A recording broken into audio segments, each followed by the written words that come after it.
राधे राधे। हमारे YouTube channel में आप सभी लोगों का स्वागत है। छठ गीत प्रस्तुत करने जा रहे हैं। कैसा लगा कमेंट करके बताइएगा। लाइक शेयर सब्सक्राइब पूरा वीडियो देखिएगा। दुआरे नरियल बोए छठी मैया, अंगना बोवेली अनार, अंगना बोवेली अनार। उड़त अइल हारिल सुगनवा, बैठया नरवा के डार, बैठया नरवा के डार। कुछ फल खइल सुगनवा, कुछु भुइया गिराय, कुछु भुइया गिराय।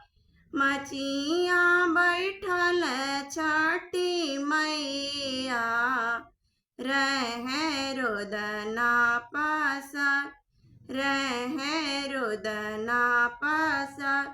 घोड़वा चढ़ल अइल राजसिंह, घोड़वा चढ़ल अइल राजसिंह।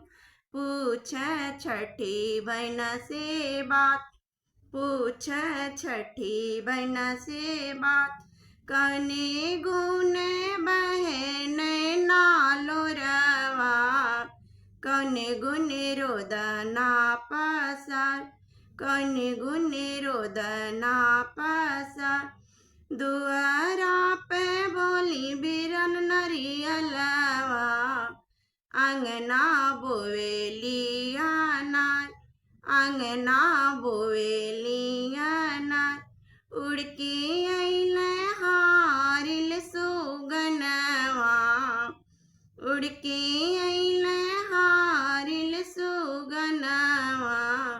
बैठया नरवा के डार, बैठया नरवा के डार।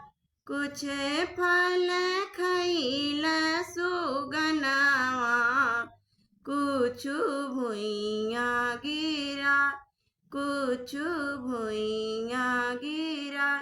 कैल बर्बाद मोर फुलवरिया, एही से रोदना पसार, एही से रोदना पसार।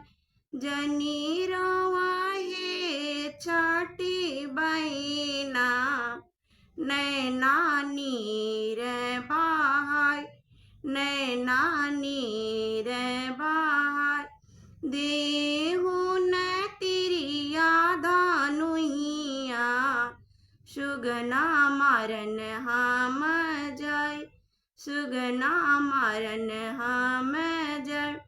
बचन ऐसन जनी बोला बीरनवा, सुगना शिव के हमार, सुगना शिव के हमार।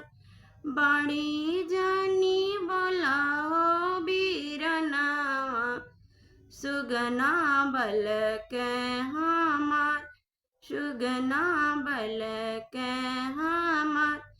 उनही से सुन बगिया मोरे गुलजा, उनही से सुन मोरे बगिया। बैल